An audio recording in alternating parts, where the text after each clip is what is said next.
que ça fait, c'est-à-dire que ça ne devrait pas faire rire. Tu ne peux pas te mettre sur ton 31, tu viens parler des poubelles et tu fais comme si c'était quelque chose de normal. Manifeste d'une certaine manière, oui, habille-toi correctement pour montrer que justement on peut s'habiller correctement, mais malheureusement, l'État nous fait vivre dans des poubelles alors que nous sommes des personnes de nature propre. Mais il faut pas tourner ça en dérision. Mets un masque, bouge-toi les narines pour montrer que ça pue. C'est une manière de dire qu'on est fatigué de ça, venez ramasser ça. Tu vois ce que je veux dire, mon frère? Donc, c'est le fait de ne pas être capable de prendre ses responsabilités. Et une fois qu'on veut même essayer, on tourne ça en dérision et ça devient quelque chose qui fait rire. Là, ça ne fait plus rire personne. Là, ça ne dérange plus personne parce que vous avez tourné les poubelles en quelque chose qui fait rire. C'est devenu l'humour, la poubelle. Et pourquoi est-ce que vous voulez que ça dérange les personnes qui doivent faire leur travail? Ça les dérangerait si une masse de personnes sortaient et disaient qu'on en a marre. C'est impossible de vivre dans ce genre dans ce genre de contexte. On en a marre. Venez ramasser ces poubelles, c'est fatigant. C'est impossible de se lever le matin, avoir des poubelles en bas de la maison, de passer la journée dans les poubelles, de dormir la nuit dans les poubelles. On en a marre. Venez ramasser ça. Si tout un quartier sort pour demander ça, je ne pense pas qu'on va convoquer qui que ce soit au CED. Il faut aussi qu'on sorte de ça. Mais est-ce que les Camerounais, tels que tu vois là, ils sont prêts à ce genre de challenge? Ils ne sont pas prêts.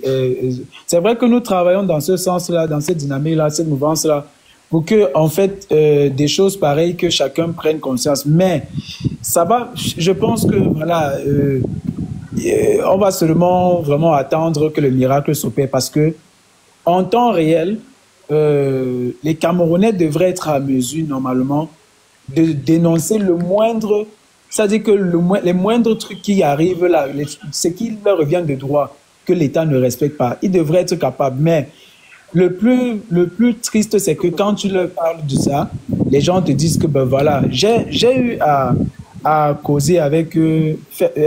Fermez vos micros, s'il vous plaît. Après, vous allez prendre la parole, pardon.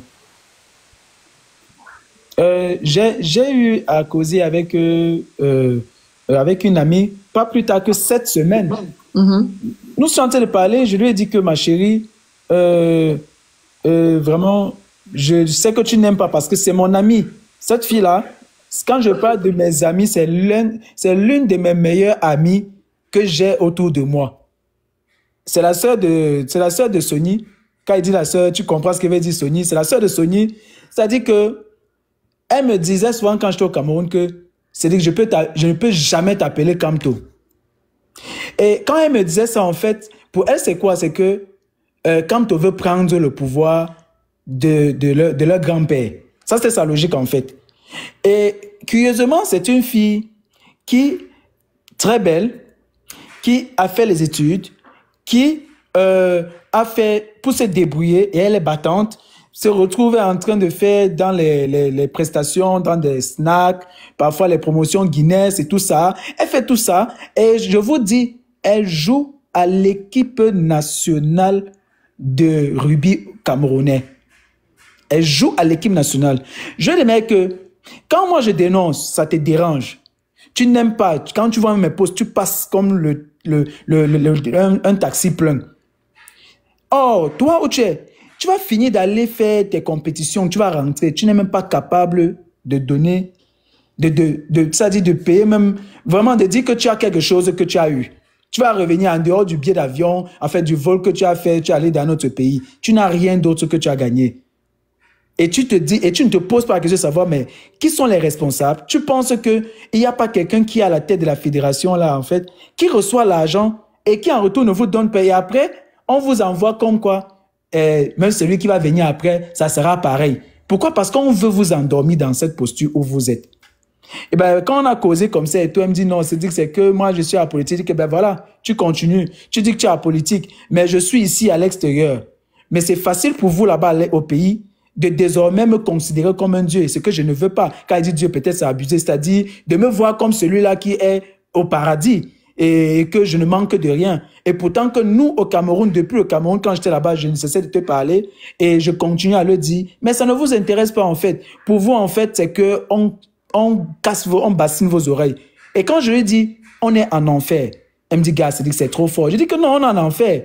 Parce que l'environnement dans lequel vous êtes, s'il faut d'abord regarder, regardez comment est-ce que l'environnement est. C'est sale.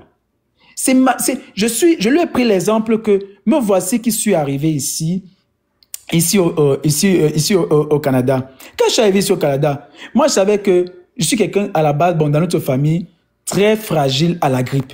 Très fragile. Et moi, je savais que mon premier challenge devait être le froid et la grippe là.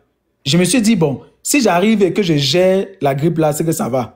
Mais je suis arrivé, j'ai fait 2 hivers.